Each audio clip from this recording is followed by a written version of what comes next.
Happy Sunday. I'm Fox 13 meteorologist Tony Sadiku here to talk tropics with you. And today is the climatological peak of hurricane season. We always talk about it, September the 10th. And basically it means that today is when we, on average, see the most tropical activity in the Atlantic. And it's due to a number of reasons, but primarily this is when conditions are most optimal, right, for us to see development or formation in the tropics.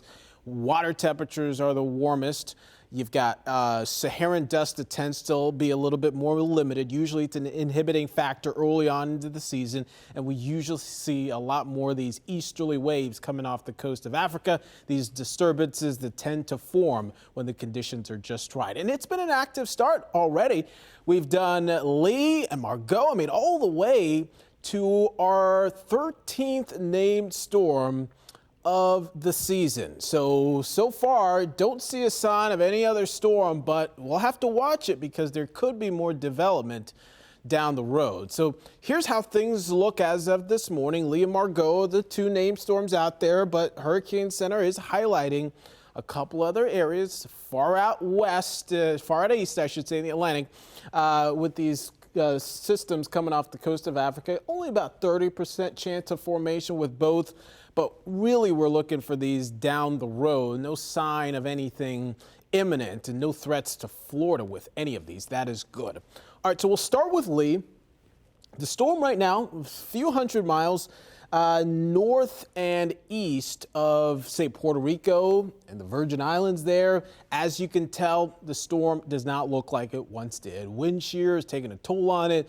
It's battling a little bit of dry air, and a lot of those things that the storm is dealing with has allowed it to weaken. This thing at one point, a Category 5 storm, and then all of a sudden it's like it deflated. Right now we're looking at top winds that are 105. It's still a powerful storm. This is still one that's having impacts and swells and rip currents for folks down here, right? Some of these islands, but they're glad that they're not dealing with the brunt of it. Movement is west-northwest at 9. It's slowed down a little bit. It's expected to continue to slow down in the coming days, but it is going to move into a better environment with wind shear just kind of relaxing where it can regain strength and is forecast to do so back to major hurricane status as a 3 or 4 here early this week.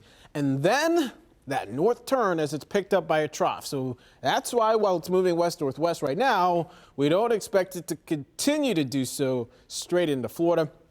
The southeast will miss out on it, but there could be indirect effects with higher swells and rip currents along the east coast. This is one that folks will have to watch in Bermuda, right, from Nova Scotia to Newfoundland down the road. But you could see, through Friday of this week, it's still just hanging out there.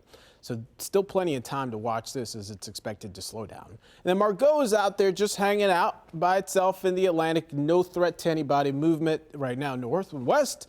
And while it's a 50-mile-an-hour storm, at some point it is forecast to reach hurricane status. All right, as you'd expect, peak of the season, it's busy out there. And of course, we'll keep things posted as we continue to go through the rest of the season. Remember, we still have the rest of September, October, November. Usually 60% of tropical activity is still after September the 10th. So we'll keep you posted as always, myfoxhurricane.com. Thanks for watching. Have a great day.